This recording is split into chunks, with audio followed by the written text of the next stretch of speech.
Most of the time, it's not confusing.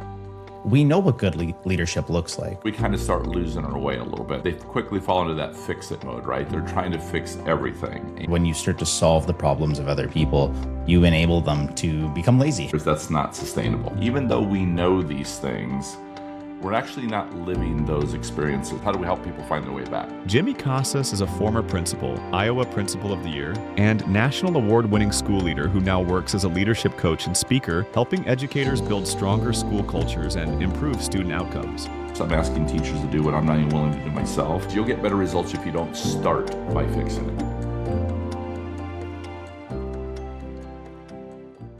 I think one of the hardest parts about leadership is that most of the time it's not confusing. We know what good leadership looks like. We know how we should treat people. We know what matters, and yet we don't always do it. Not because we don't care, but because we get busy, distracted, overwhelmed. And we just start justifying things we wouldn't normally accept. So I want to start here, Jimmy. Where do leaders drift the most from what they know is right to what they actually do every day? Yeah, I think, Tyler, in my experience, and not in my personal experience, but in the work that I continue to do today, I think what we see oftentimes is exactly what you're saying, right? So to me, I call this the hustle culture, right? We're all in the hustle. Everybody's moving quickly. The pacing is unbelievable because there's a lot to do. I mean, leadership is not easy. There's lots of layers to it. There's lots of responsibility. The stress is unbelievable. The feeling of you're responsible for everything. And we see these things, right? Most leaders see themselves as servant leaders. That's why they win in the profession, right? They want to help. They want to be better for others. They want to impact kids. And so they do it all for the right reasons. Now, sometimes we get caught because what happens is when we have that sense of servant leadership, what I see a lot of times is ultimately that individual feels responsible for everything. So they quickly fall into that fix-it mode, right? They're trying to fix everything. And the truth of the matter is that's not sustainable. Other people, they're kind of doing everything because honestly, they sometimes feel they can do it better. Other people do everything for fear that if they give it to somebody else or delegate it, it won't get done the way they need it to get done, right? And then somehow something bad will happen from that. Other people do it because of time. Look, by the time I explain it to you, Tyler, I could have already done it myself. So there's all these reasons why people do these things. And so what happens eventually, what we learn is, and I don't know how else to refer it to, so I'll just refer it to this way, is that once the pacing of the job and the enormity of the job begins to hit us, I guess, a little bit, I think that's where we kind of start losing our way a little bit. And I think that's what you were kind of saying there is once we begin to lose our way, even though we know these things, we're actually not living those experiences. In other words, if we look at culture of an organization and we look at the behaviors of the people within that organization, I look at what we call the values of an organization, right? So what are the core values? And if we're not living those core values, then really we're not only disingenuous, we're actually, quite frankly, not authentic in our leadership. And so what happens is, like you said, even though we know we're supposed to be doing these, we're not doing these things. And I think that's where people begin to lose their way. So the question is, how do we help people find their way back? So I think we do have to reground them, right? Hit that reset button, recalibrate them and remind them, well, remind me again, who are we as an organization? And more importantly, who do we want to be? But unless we're willing to sit down and really revisit and identify those core values, what they mean, what they actually look like in our lived experiences, then I think we're just going to get stuck right there and really just kind of going through the motions every day. So yeah, that's kind of what I see over and over. People just kind of losing their way. How do we help them find their way back? And I think it starts with, let's hit that reset button and go back to those foundational core values of our organization. And I want to go before we even recognize that somebody has lost their way. What are these indicators that we would look for as we're working with the team? Maybe we're in the team, because it's so hard to reflect on yourself and say, oh, I lost my way. But it's a lot easier from somebody on the outside to point it out. What does it look like when someone's lost their way? Alchemists, if you're listening and want to support the show right now, head over to our YouTube channel and subscribe. Growing the channel lets me bring on more incredible guests like the one we have today. Let's get back to our episode. Yeah, honestly, that's what typically happens, right? People can see that very quickly in others, right? Whatever that looks like. So in other words, they're failing to perform at a level of which we expect them to perform at, right? So is that in the way they treat people, right?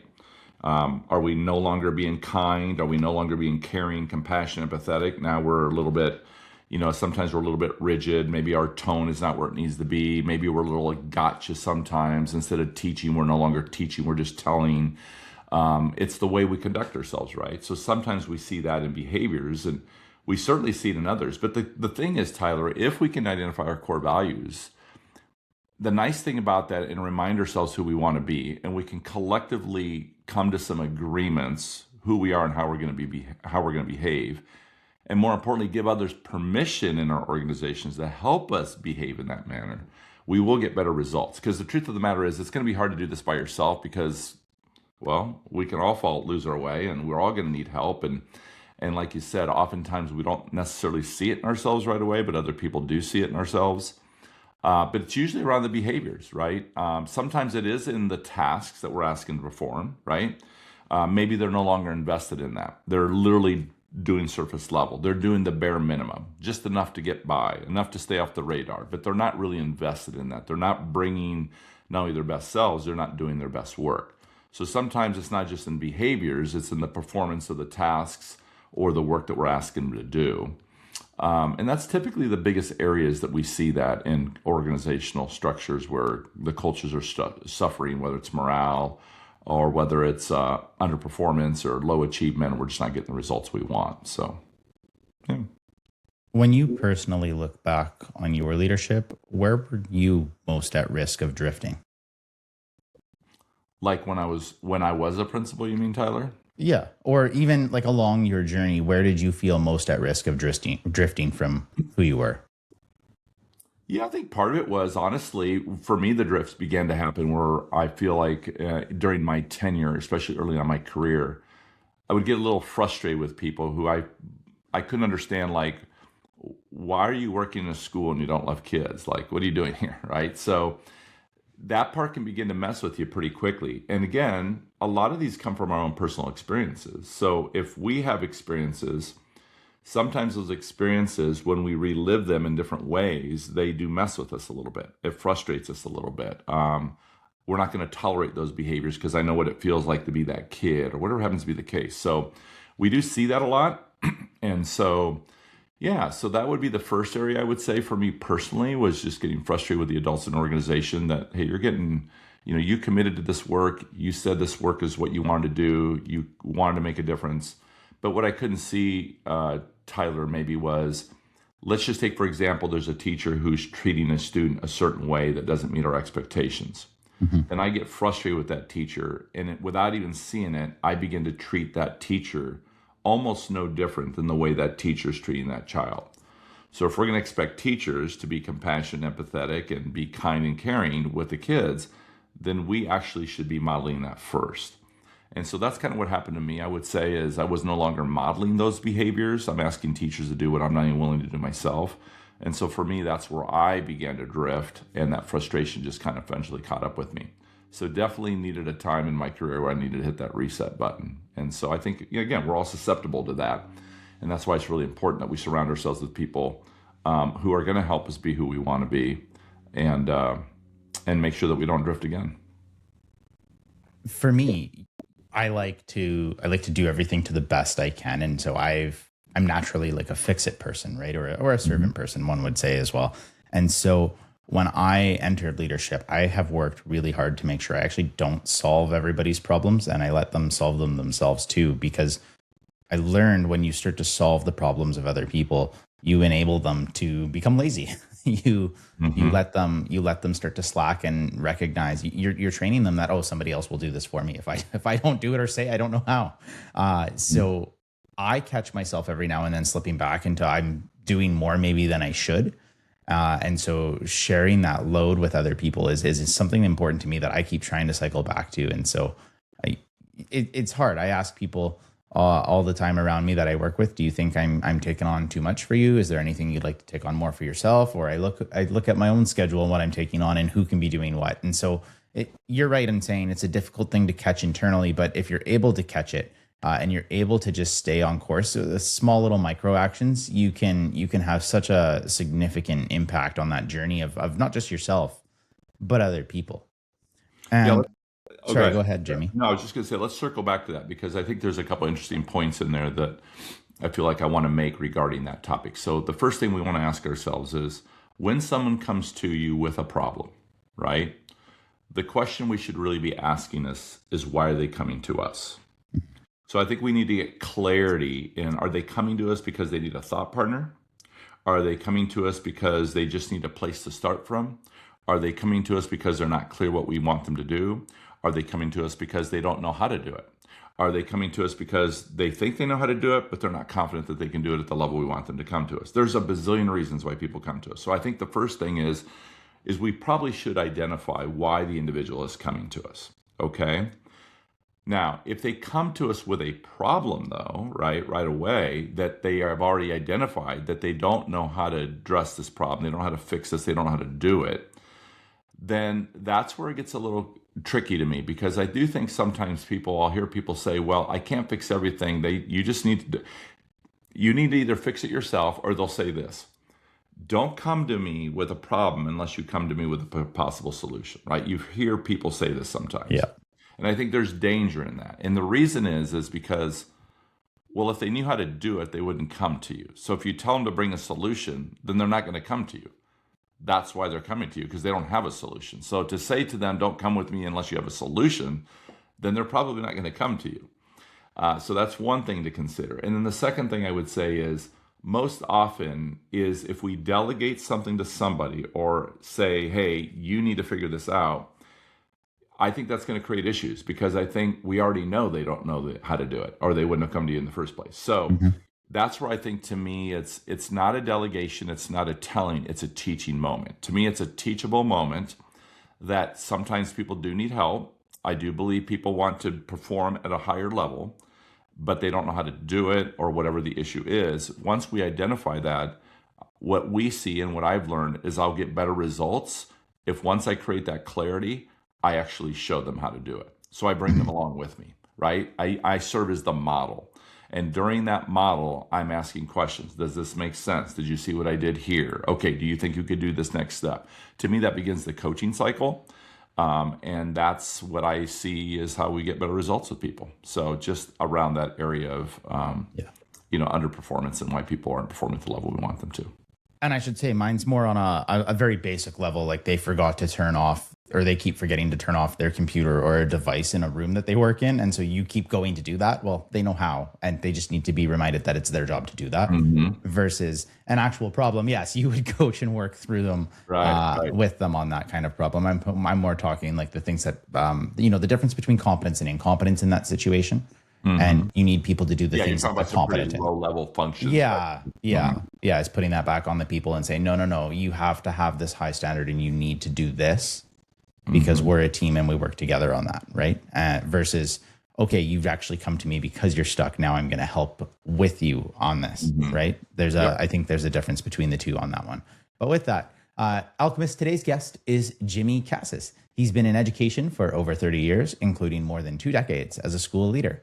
Under his leadership, his school named one of the best high schools in the country 3 separate times. He was named Iowa Secondary Principal of the Year and was runner-up for National Secondary Principal of the Year. He's spoken at the White House, authored 10 books, including Culturize, and now works with leaders across the country, helping them build strong cultures that actually support people and performance. This conversation is about leadership at the standard, not just the intention. And with that, Jimmy, I just want to take a moment and say welcome to the Elemental Educator podcast. It is my pleasure to have you on the show today. I appreciate it, Tyler. Thank you. I appreciate it. I feel bad for you because I know how cold you are right now. So I feel a little guilty because I'm pretty warm right now where I'm at. Yeah, I'm recording in the basement of my house, so it's extra cold down here. We were just talking before recording, those listening, about how we just got a dump of snow today, and it's mid-April, and that just shouldn't happen anywhere in the world, and it's sad.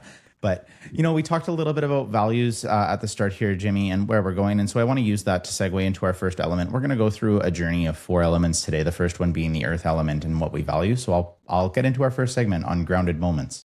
3, 2, 1.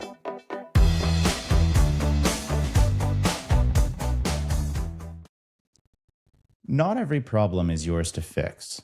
Resist the urge. Jimmy, that's a quote you shared with me before coming on the show. When did you learn that the hard way? Yeah, I mean, I would probably have to say, because I became a principal at a young age. Part of it is when you become a principal really young, and I was 26. You feel like you have a lot to prove, right? Like you want to show people that they made the right decision, they made the right choice. I want to show people I can do the work, but you walk into school and you quickly realize there are people who've been teaching longer than you've been alive, right? So that's always going to be a little threatening to you when you first start. And the truth of the matter is, I don't necessarily have the skills to exactly know how to lead, but I feel like I have the skills to manage. So you quickly get into that management mode, which you're fixing things very quickly. You feel like you're taking care of people, you're doing things that need to get done, you're doing things for other people. And at some point, it begins to blur and you find yourself doing a lot for people. And then you find yourself going home and complaining about all the things you have to do for everybody, right? So it begins to mess with you a little bit. So, certainly, as I reflect back on my career as a principal for 22 years, that I would say probably at least for the first 10 to 12 years, I was probably pretty much lived in fix-it mode, right? And then begin to identify that this isn't working, right? It's exhausting in so many ways, and it's not a sustainable pace, and it's not healthy either. So, certainly probably around 2005, 6, I would say I started working on myself a little bit, trying to focus more on how can I become a better leader. Certainly I had the support of a lot of people, not just the people that I worked with, but also even outside help and, in terms of a coach and trying to help me understand that. And of course, today I'm no longer a principal, but I do run 2 companies. And so what I've learned very quickly is the key is truly any successful organization you look at today, whether it's a business or a school or a nonprofit or whatever it is that they have an ability to build capacity. And I think that to me is the joy of the work. It's really building the leadership skills and capacity of others so they feel good about themselves, because we do believe everybody has the capacity to lead. And I think developing and growing people brings me joy. And so I've been working on it pretty religiously now for quite some time. I know I'm a lot better than I used to be, but I also think we're always evolving and still figuring out, because I do joke, Tyler, I'm like a recovering fixer, right? Like I don't think it ever goes away, right? There's an innateness about the work that No, we it do, doesn't. Yeah. right? Yeah. And so you really have to be conscientious and you have to work at it. But I'll fall back into fix it mode sometimes. And I'm not saying you should never fix it, right? Yeah. I'm a realist too. But what I'm saying is you'll get better results if you don't start by fixing it. At some point, you might have to get your hands dirty and just get in to fix it. And that's fine, because you don't want someone to be harmed. You don't want to let someone down. You don't want to hurt a client. You don't want to lose business, whatever it is. But the takeaway is you do have to circle back to that and identify where did it break down. And more importantly, what are we going to do differently moving forward so we don't find ourselves right back in that situation again. So, yeah. And that insight that you're explaining is just so easy to do, right?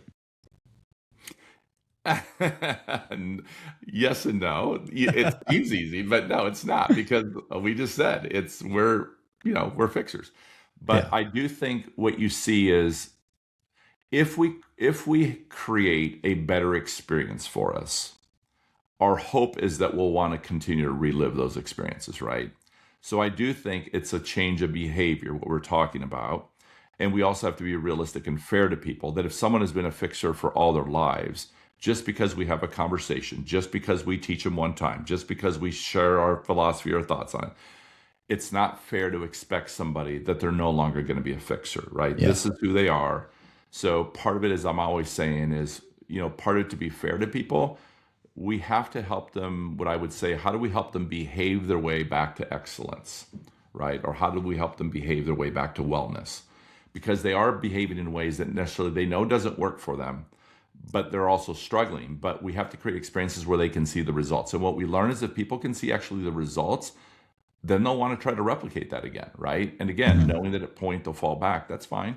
I just want them when they fall back with less frequency and hopefully less intensity, because we don't want those issues to fall back to be so grave that it really buries us for a while. So I think we're all a work in progress, right? So, but I do think the key is to surround yourselves with people, admit that you're a fixer, identify what you're working on, and give people permission to help you be who you want to be, right? Because they'll see it before you do. That's kind of how we started the show, right? They'll see it before you do. Yeah.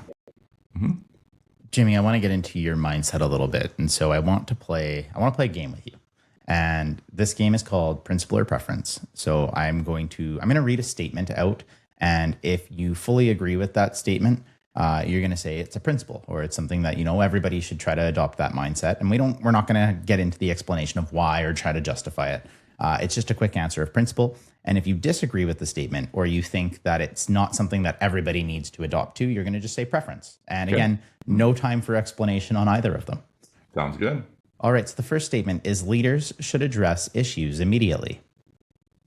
Yeah, it's a preference. Every student deserves a strong relationship with an adult. That would be a principle.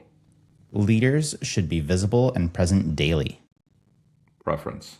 Not every problem needs a leader intervention. Preference.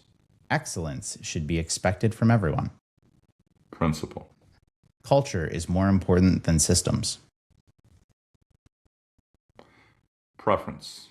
Leaders should hold people accountable consistently.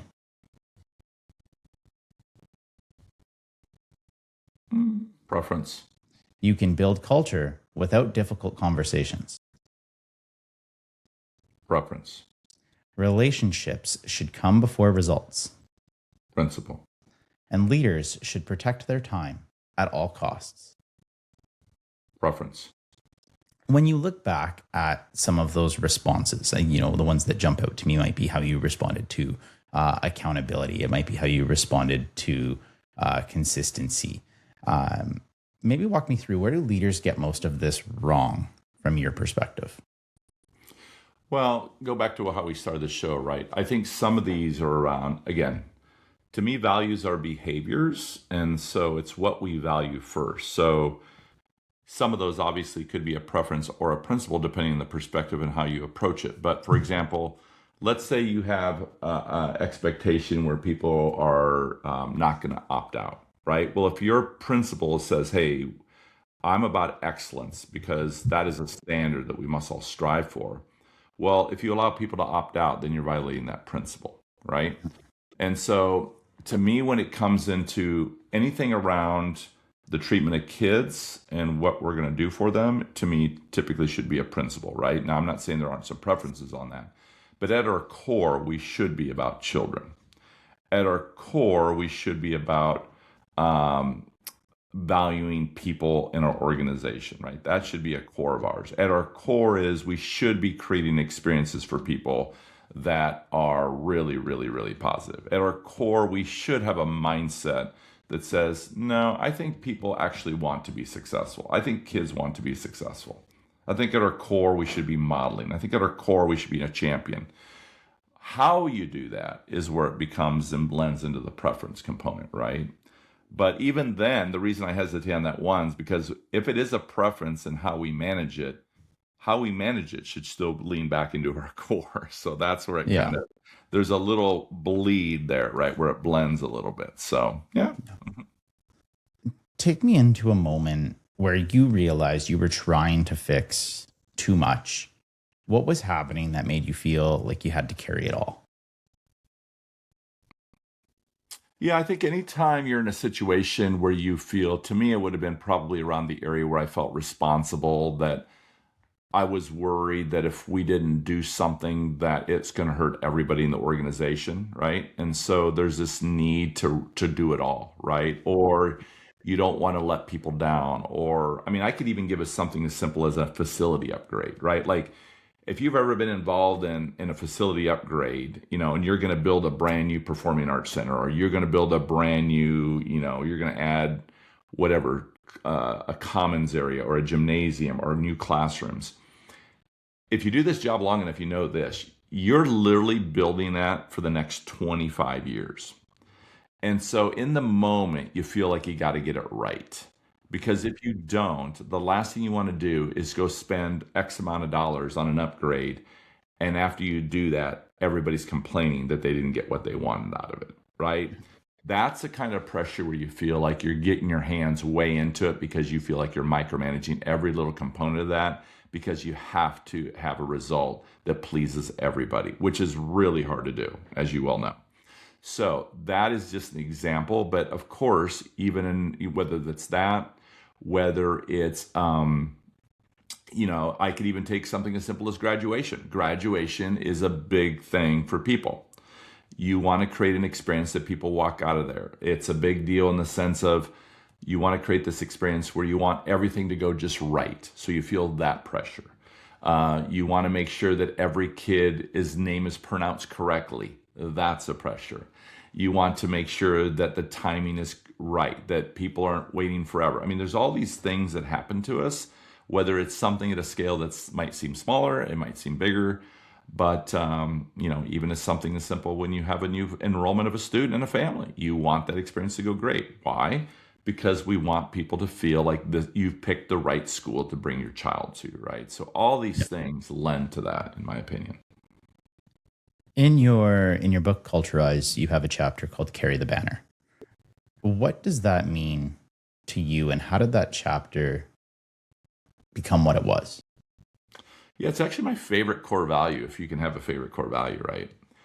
Because that one's all about experiences. So there's two components to it. One, I think there's two sides of it. One, as an employee of an organization, I believe it is our responsibility to carry the banner for that organization.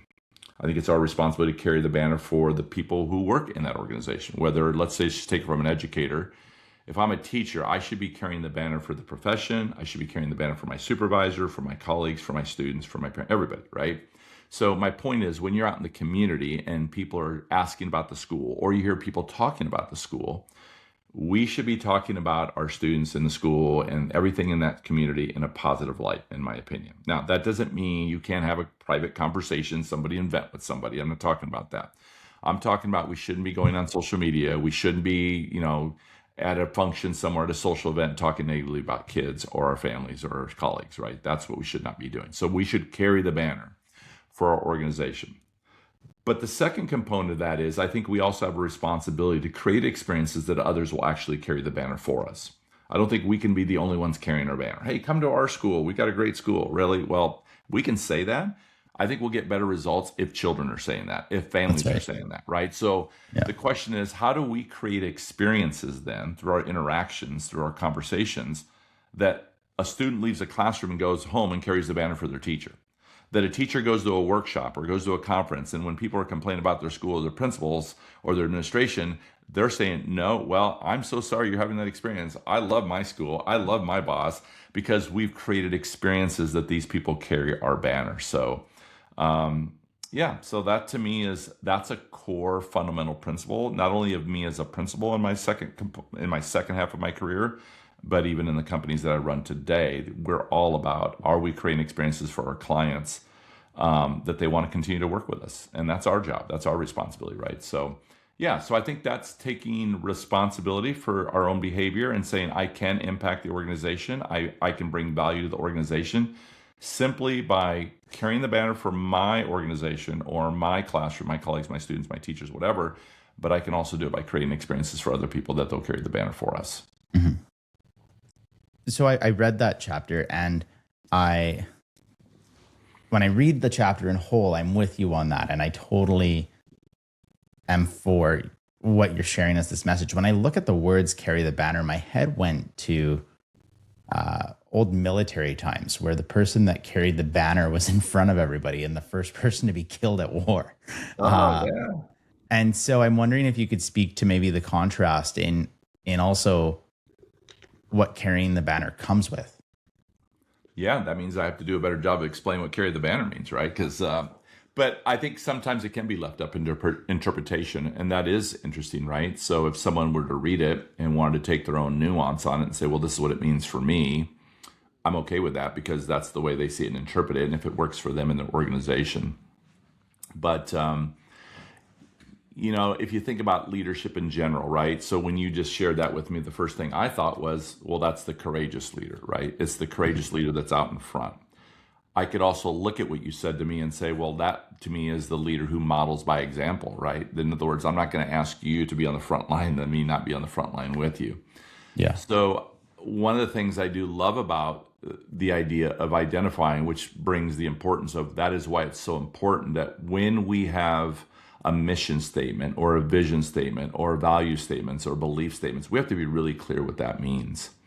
And so to me, it's more about going into an organization and saying, look, here's some examples. Tell me what your core principles, what are your values you're trying to live? But let's just say they wanted to use mine. I would say to them, well, here's how I define that. But let's ask, how do you see that? How does that work in your organization right now? What would that look like? If we start there, then what we can do is what I say, Tyler, we can begin to create observables around that work. So here's an example. If I were to walk into your school, Tyler, what would I observe that would say to me, oh, look at that. They're carrying the banner. What does that look like in your school, right? And more importantly, what does it lead to? So let's say they are doing that. Okay, so what was the outcome from that? What was the end result? So we want to be able to identify what the results are that we're trying to get. So in other words, what if we were carrying the banner, what would it lead to? And more importantly, what would it look like? And third, what is Tyler's role in that? What is the teacher's role in that? What is the student's role in that? So I do think we all play a role. We haven't talked about this, but I do believe we all cause the culture, right? And so we all have a responsibility. So I'm not a big believer that when we're not successful or we don't get the results we want, we're looking for someone to blame. And I think that's dangerous. There's no way one individual, even a principal, Tyler, is, in my opinion, ultimately is not the only person that should be responsible in a school as it doesn't meet the expectations or doesn't meet the criteria we were hoping to meet. They play an important role. There's no doubt about that. And they could even play a major role in that. But they're not the only role in that, because there's no one individual. That principal is not teaching those children in that second grade classroom. So we can blame the principal all we want, but that teacher plays a role in it as well, in my opinion. I'm not saying everybody agrees with me on that, but I think it's dangerous to live on the perimeter, because when we live on the perimeter, then it's easy just to live out there. Yep. And so, but remember, we're all on the perimeter, because if I often tell teachers, there's a lot of parents out there and kids that are blaming you too. So you have to see that, and that's why I would say we're all in the through line. We're all causing it. Mm-hmm. And I share that statement with you, but at the same time, I'm a firm believer of a leader needs to be in the trenches with the people around them to also understand what those trenches are like. And so I'm with you on it. And I like that you took the time to explain that. And so thank you for that. I want to jump into another game in our segment here. It'll actually be our closing part of the Grounded Moments Earth segment. I want to guess your first job. So what I need you to do is think of what your first job was. And I'm going to put 2 minutes on the clock and do my best to try to get this. I'm horrible at this, by the way. You want to guess my first job? Is that what you're asking me? Yeah. Okay. And are you talking paid job? Like where I got paid to do something? Or when I was an adult, when I was a kid? Yeah. No, the very first job you had where you received compensation for your work. Gotcha. Okay. I got it. Yeah. Mm-hmm. Okay, here we go. You're going to pick it by my age. I don't know what you're going to do, Tyler. I'm gonna try my best. You know what, Jimmy? I have played this set with almost all my guests that I've done recently, and I get them all wrong. So I'm horrible. Well, you can shoot to get this one right for you. Just think shoot to get it right, Tyler. That will help you. All right, here we go. I am going to start with, how old were you when you had your first job? 10. 10. Okay, and so was it a seasonal job that you worked in summer or winter? All year long. All year long. And was it inside or outside? Outside. And did you, outside all year long. Must be nice if the weather's nice. Were you working with a crew or by yourself? By myself. Were you a paper delivery person? Absolutely. Oh my goodness. There we go. 27 seconds. Look at that, Tyler. You were so hard on yourself, Tyler. You didn't give yourself, you got to believe, Tyler. Get in the right mindset, buddy. I did. And you know what? It's funny. The very first person I did this with was a lifeguard, and then the very next person was a lifeguard. And 2 interviews ago, it was 3 interviews now, it was a mail delivery person. And so I said, I got to try that one again. And so there we go. You want to try the second and third job? See how good you really are? You on a roll? You want to try the second job? You want to go over your head? What I want to know first is, what did your first job as a paper delivery route person help shape the way that you understand leadership? Absolutely. Commitment, responsibility. You're 10 years old. You got to deliver papers to all your customers, right? Customer service, right? Creating experiences for people. I really wanted to be the best paper route that I possibly could, paper route boy. And I actually was. I actually was named the Paper Carrier of the Year. I won an award for it. I was 12 years old at that time when I won that. But it's a work ethic too, right? There's all these valuable lessons that come from it. The responsibility, like I said, but even the resiliency, because no, I didn't live in a warm climate. It was colder in the winter when I carried the papers, right? And did it through snow and everything. So, but you certainly do that. And you also learn just responsibility of taking care of money. I mean, you're getting paid, you're not getting paid a lot, but back then I remember being 10 years old and going out and having to collect money from people, and they would pay me and I'd give them their little receipt, and whatever was left over was mine to keep. And if I had a $40 month, I thought that was amazing for me, right? Yeah. There would be months I'd make $30 or 35 or 40. And, back in, when I was, 1977, that was a lot of money for a kid. So There you go. I worked really hard for that. So yeah, a lot of great lessons from it. Thank you so much for sharing. And, with that, there's probably some days that come, bad weather. You don't really want to go out and do the paper that day, or you're extra tired and, you're 10, you want to just play. Maybe you don't want to do it. So you're faced with a bunch of adversity. And we're going to use that as a segue to get into our air element where we talk about adversity. So we'll jump into headwinds and tailwinds. Okay.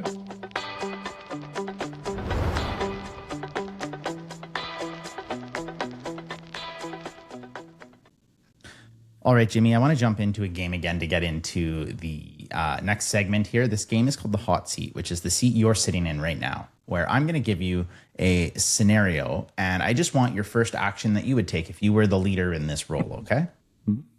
So the first scenario is a staff member is underperforming, but they're a well-liked person. What would you do? I'd try to find out why they're underperforming. So the first thing I'd do is I would check on them, see how they're doing. Is everything okay? Are they feeling okay? Is there anything going on in their life right now that's, messing with them a little bit? So kind of do that wellness check. I would spend some time just asking them a lot of questions. I don't want to misdiagnose. I don't want to misread. I don't want to make any assumptions. So I'm going to really just lean in, listen, see if I can glean some information that might help me identify what's going on. But I always think we always have to circle back, depending on what the situation that's happening is. We also have to remind them what expectations are, right? And again, continue to support them and saying, hey, be clear, we're not upset, we're not mad, we're just trying to understand. But we also have to understand that we have to ensure that we're all living these expectations, right? Because if not, it's going to create issues for us. At that time, typically, I would probably just give them some time to process that, explain that to them. Hey, say, no big deal. Let me give you some time to process that. I'll circle back and we'll chat some more. And I think it's really important to always circle back. I always say it doesn't cost any money to circle back and invest time in people. But I would spend a lot of time. You'll probably see a through line in this, because to me, that's how we should address every issue initially, is we should invest time in people to understand where that behavior is coming from, and then offer all the support systems that we can to support them so we can help get better. Next one here is a teacher resists feedback or change. Okay, same thing. Yeah. I wonder why they resist feedback or change. There's got to be a story there. My experience is typically they've had some sort of experience that has happened, and that's why they're resisting the feedback for change. But I'd have to understand what's causing that. In this case, I'd probably spend some time with them going through some sort of coaching conversation, trying to understand that, but really gleaning in. So an example would be, Tyler, so let me ask you a question. I sense a little bit that you're resisting this change. Can you help me understand what's causing that, right? And then they would share whatever it's causing. And I might say to them, listen, I appreciate that. So I think validating their experiences or what I would say their responses is always important too, to validate that, because that is their experience. But the question I always ask too is, so the question I guess I would ask now is, have you always felt that way? And what I've learned by asking that question, Tyler, is oftentimes they didn't. So it kind of goes back that they had some experience that, because of that experience, it changed them. And so maybe they don't trust as much as they used to, or maybe they get defensive because someone has played a gotcha, or they put it in their evaluation, or they tried to remove them from the organization.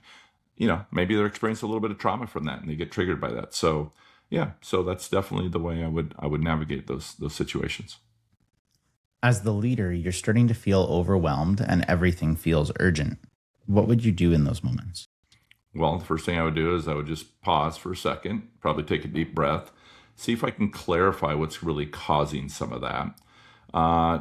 Begin to think through, well, what's the sense of urgency on this? Is this something that needs to be done now? Something that needs to be done later? Can this something be put to the side? Is there something I could delegate to somebody?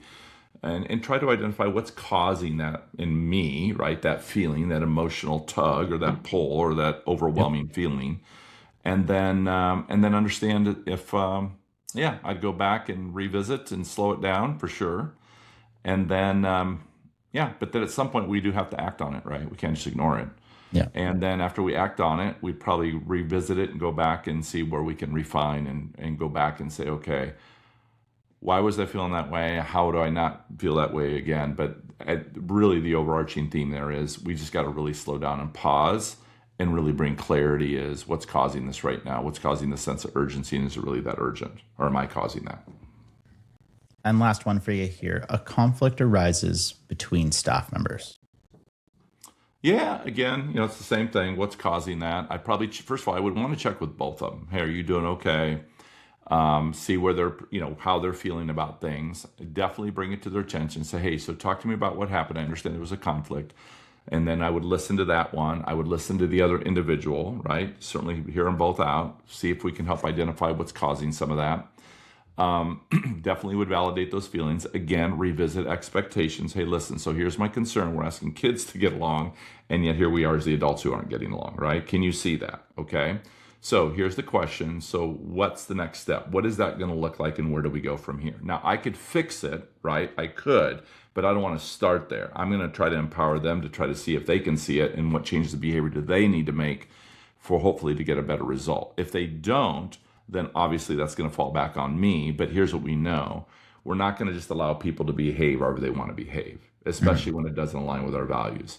But that will be at the end if they can't figure it out themselves. And at some point, I'd probably bring them back together. Hey, so let me ask you a question.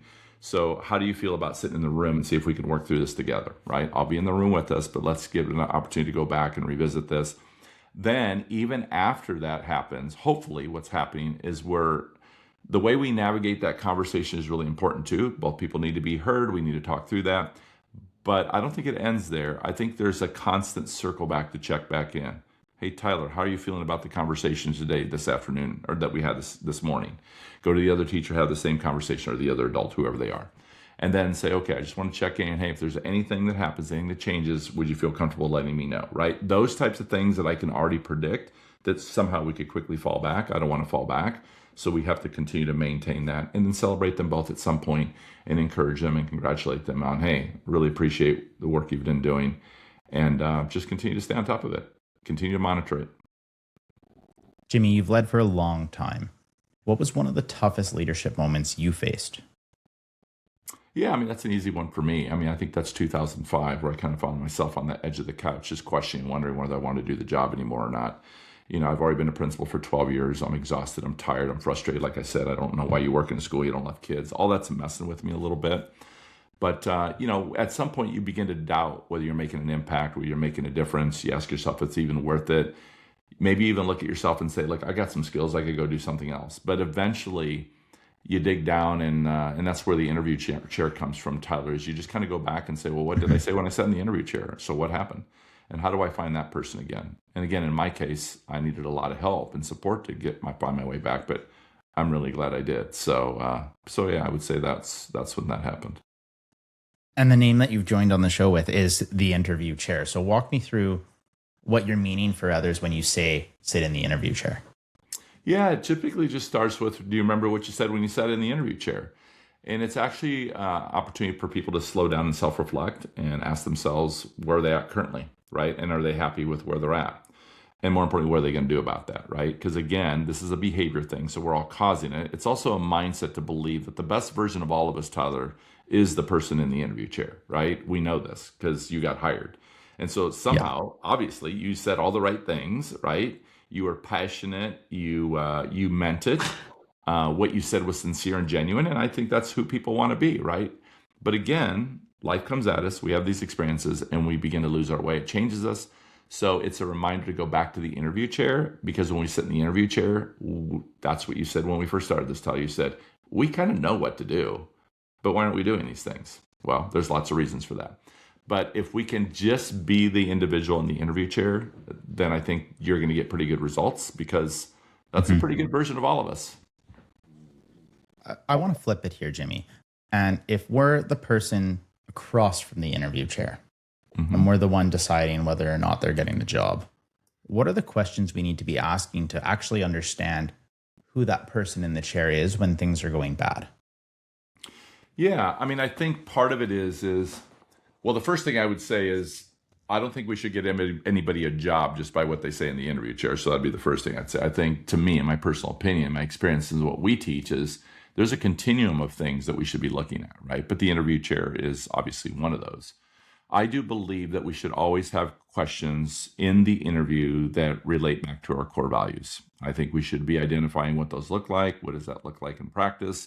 Clear examples of what that could look like, all those types of things. So we definitely should be asking questions that tie back to the core values. Depending on the position that we're interviewing for, we should always include some individuals that are also going to be working with this individual. Now, how many that is, there's lots of ways to look at that, but at the end of the day, we should include somebody. In addition to that, I also say this. When we're interviewing for a position, I think what we should do, let's just make this up. Let's say we're interviewing for a math position. I think we should sit down with the math teachers and say, first, one thing we should say is this: where are our current gaps? Mm-hmm. In other words, if we're going to bring someone in the organization, who's going to help us as a team of math teachers, help us be a better team of math teachers? So we should formulate some questions around that. I think we should identify with our math team what are some specific things that we're looking for, characteristics, attributes, skill sets. These are all things that are really important. So think of it like the profile of a candidate. What are we actually looking for in this candidate? But at the end of the day, it's who's going to help us get better. And then I think some of those questions should be very specific to math. I think some of those should be specific to values. And and definitely we need to make sure, not just in the interview process, but obviously in doing reference checks during the interview process. I think people should be teaching lessons. I think we learn a lot by that. These are all things that I think should be part of an interview process. But I also think people should have an opportunity to interview us a little bit too, and what that looks like. So. And talking about flipping it, we'll conclude this segment with another game here. It is called Flip the Script. So I will read a statement to you. And if you think it's a statement that's very negative and needs to be flipped, I want you to flip it for me to what it should be. But if you agree with the statement, we can just say you agree and we'll move on. Okay. So the first statement is, it's easier to just handle it myself. Yeah, I think it's better that if we bring a group of people together and we all work on it together. They'll figure it out eventually. Well, if they would have been able to figure it out, they would have already figured it out. So why don't we see if we can work on this together and see if we can figure it out a little sooner than eventually, because eventually could cause a lot of damage before we figure it out. I don't want to make it a bigger issue. Then don't. That's right. They're doing... All right, that was the first thing that came to my mind, Tyler. No, that's good. They're doing their best. That's enough. Well, when they do their best and that's enough, that seems like we're just saying that's just good enough. And I think we're striving to be better than just good enough. This isn't the right time to address it. Well, if it's not the right time today, when is it the right time? So, again, I think we should... But sometimes we have to walk away too, right? Like, I think we have to decide what level of urgency this takes. And in my world, I'd say, is this a level 1 or level 10? If it's a level 10, which means the safety of people, we would address it right away. If it's something we can circle back to, then we don't need to address it right now in the moment. And with that, we start to talk about the changes we're going to make. And so we'll jump into our third element, our water element, and ripples of change. Okay.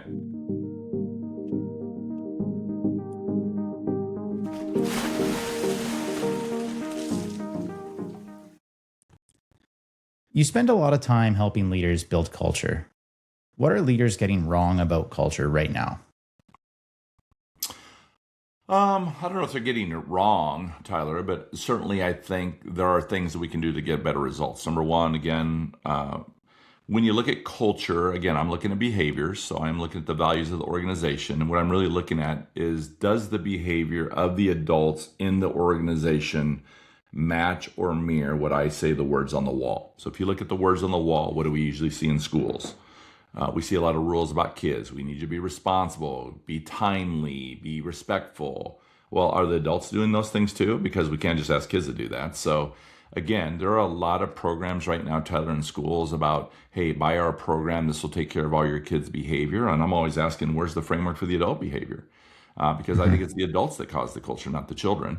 But it's easier to blame the children, right? Because there we go again, and that's going back to that perimeter. So I do think that's one of the areas that I think that our behaviors are not lining up with what we're saying, right? Which I call the words on the wall. Could be mission, vision, whatever, those types of things. So that would be the very first thing that's happening.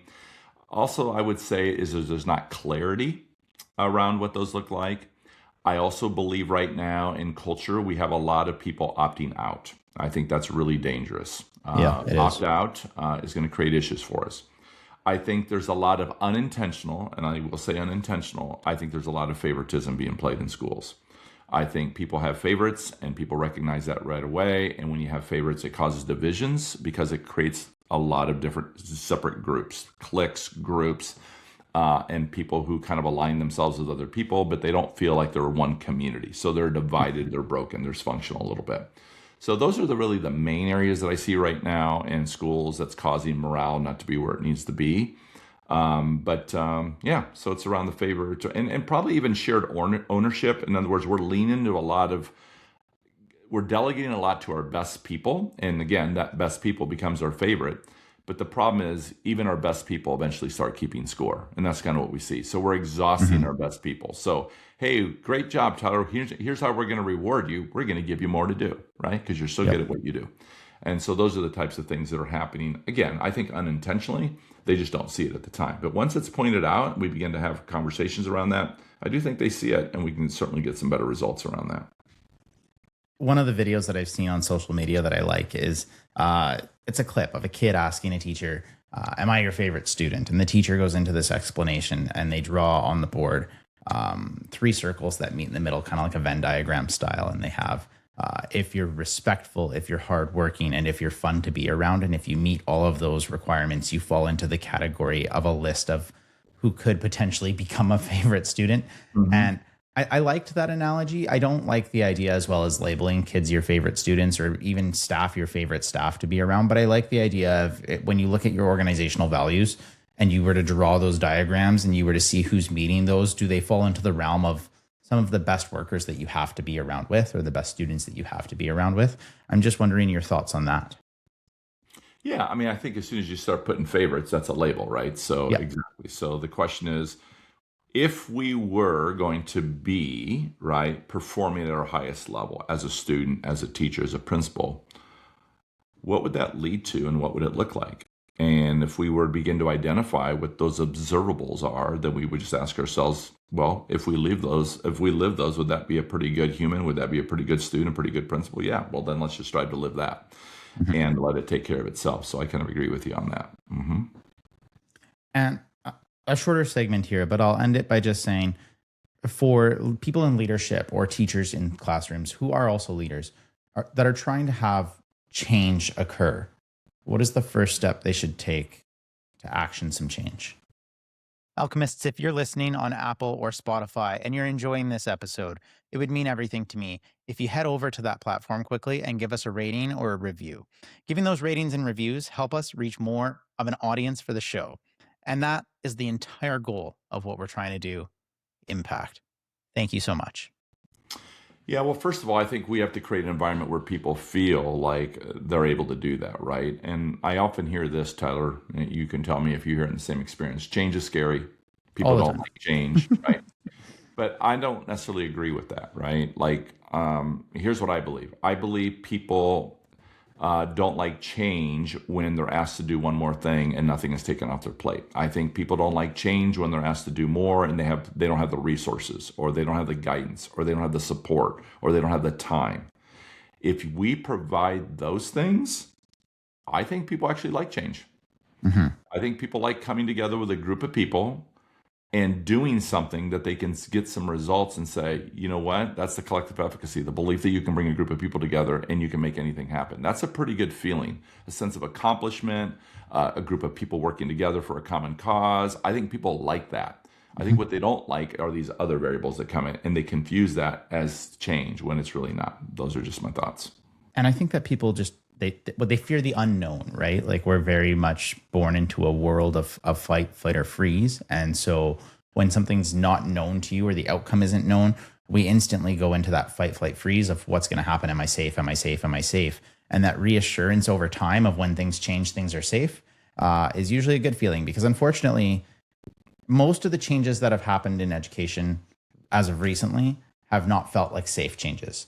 Reduction in staffing, reduction in funds, reduction in something else, increase in class sizes, whatever that might look like. And so whenever people are told a change is coming, they're instantly going to default to, this isn't a safe change because my past experiences when I've told a change is coming in education is not safe.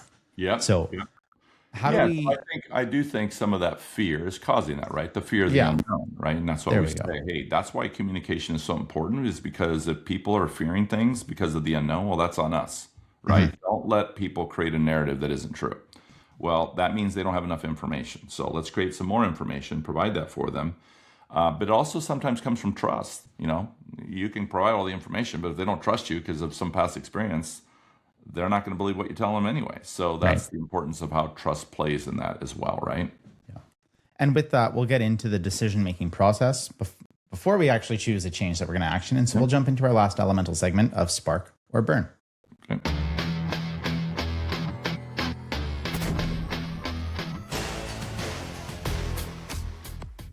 And Jimmy, it's our last element, so it's our last game. This game is called Final Answer. I'm just going to give you 2 words, and you're going to pick one, and then whatever winner you pick is going to continue to verse words in other rounds until we end up with a final answer. Sounds good. So the first 2 words that I'm going to pin against you are relationships or accountability. Relationships. Relationships or excellence. Excellence. Excellence or consistency. Excellence. Excellence or culture. Culture. Culture or discipline. Culture. Culture or trust. Trust. Trust or standards. Trust. Trust or support. Trust. Trust or clarity. Trust. And trust or impact. Let's go with trust. And your final answer is trust. And what I would like to know is why trust? Well, obviously, a lot of those you shared are all interconnected, right? And so if you believe, like I believe, that it's really hard to move an organization, it's hard to implement initiatives, it's hard to make an impact, it's hard to do any of these things when people don't trust. It's going to be really hard to do that, right? So to me, it is the foundation. But if you think about culture and you think about behavior and you think about the relationships, the reason you form all that is because that's how you build trust, right? So if you don't have a trusting culture, once again, you're going to struggle there. But the relationships that you have with individuals begins to hopefully create that trust. And I believe when people trust, I think you bring the best out of them and they're able to perform at the highest level. So I think it's really going to be really hard to move an organization when it lacks trust. That's right, yeah. Excellence doesn't allow people to opt out. And excellence is one of the words I did get you to switch to in that game. Why is that statement a non-negotiable for you? Because again, I think what it does is it hurts the culture of an organization. That opt-out culture, we've seen it over and over. It creates divisions in an organization. It also says to us, in some ways, it's like I almost devalue you, right? Well, you're not good enough to do that. So if you don't want to do it, that's fine. In other words, we're giving people permission to be passive, to sit out. But listen, when we hired you to contribute to the organization. And so I think it sends mixed messages. Hey, we want you to be excellent, but we're going to let you opt out, right? You don't need to come to that meeting. You can show up whenever you want. You don't need to do the work. Those things happen a lot in cultures, and we see it all the time. And so once again, it violates trust. And once that's broken, then we see the organization become a little dysfunctional. Jimmy, what's the most important thing that we haven't talked about yet on the show? We haven't really necessarily talked about students, right? But at the end of the day, it is about our kids, right? That's who we serve. And I always tell people if we don't have any students, we don't have a job. So yeah, that'd be one thing. I mean, we haven't gotten into specific there. I mean, I would say that. And then around that, probably around instruction. I mean, I think instruction and pedagogy is obviously really critical. At the end of the day, we are about graduating kids. We're about student achievement. We're about learning. And so, we focus more maybe on leadership and culture, but all that plays a part into it, obviously. But I think those are probably the most important things as well. So let's go to then, how do we make sure as a leader, you're putting students first? Well, again, I think when we begin to identify who we are and our core values, I think we need to go back and begin like, what is our purpose here? Who are we here to serve? And why did we go into this profession? So I think all those things are really important to ground people, not to remind and lose sight of what everything should always go back to and how decisions made. The only danger of that, Tyler, is, again, there are other factors that come into play, but what I see again is I'll go into an organization and people say, well, I'm going to do what's best for kids. Well, that's great, but who gets to decide that? Does Tyler get to decide what's best for kids? And does that align with what the teacher believes is best for kids? Does that align with what the parent decides what's best for kids? And so I do think a lot of these things also take time to bring clarity to what does that actually look like. And so how do we define that, and how do we create a common language around that and be really clear about what we're all working towards? Jimmy, our previous guest always leaves a question for the next guest, not knowing who they are, what we're going to talk about, or where the show's going. And the question left for you is, what is a crucible moment in your leadership journey? What was it, and how did it shape you into the leader you are today? Yeah, I think we've already touched on that. I would say 2005. And I think what happened was that was the moment in my career when I was thinking about leaving, but then I realized that I had to hit the reset button for myself and I had to work on me. And 2005 is when I wrote the 4 core principles of Culturize. And so that began the journey of me working on me. You know, I can't control everything out there. What is in my sphere of control, and at the end of the day, it's the way I behave. And so I learned that if I work on me, and when we get better results, and today, this is what I say, if I was working with Tyler and Tyler was living his core values, I'd say, Tyler, why do you think you got better results? And you'd give me 100 reasons. I'd say, nope, it's because Tyler finally changed Tyler. So see, you can have influence and impact. So, but it's always comes from us working on ourselves.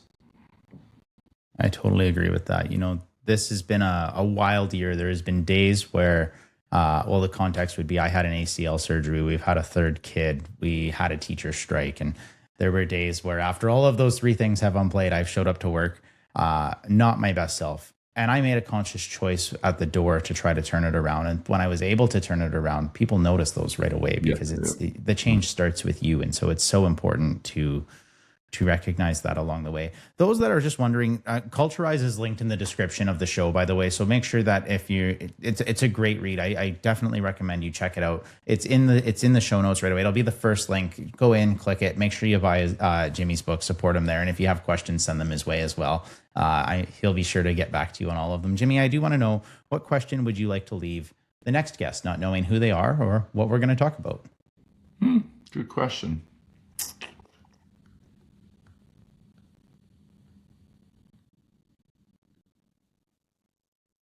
What do you think the characteristics are of a high-performing team? I'll make sure that we get that to them. And final thoughts, I'll turn to you. And why? And why? Okay, we got to get into the and why too. That's the most important part, or you'll get a very simple answer. Final thoughts to you here. What is the last statements you want to leave the audience with? Yeah, just, again, as I always saying, just go back to the interview chair, because I think that's the best version of all of us. And the key is this: I think there is a mindset. And the question is, do you actually believe what you're doing is still making a difference? Because if you don't, it's going to be really hard to make that difference. So that's what I would say. Yeah, just work on your mind, work on you, and you'll be all right. And Jimmy, just from me to you, I want to say thank you so much for giving me your time here this last hour of conversation. I've learned so much just from getting to talk to you after reading your book as well. And I'm thankful for you joining me on the show. I appreciate it, Tyler. Thank you. God bless. Thanks for sticking around to the end of the show. If you have feedback, a suggestion, or just want to start a conversation, fire off an email to tyler@elementaleducator.com. I actually read them. And if this episode sparked something, leave a review on Apple or Spotify. It helps more leaders find the show. And don't forget to subscribe on YouTube, where I put out additional content. I'll see you next time, same time, same place.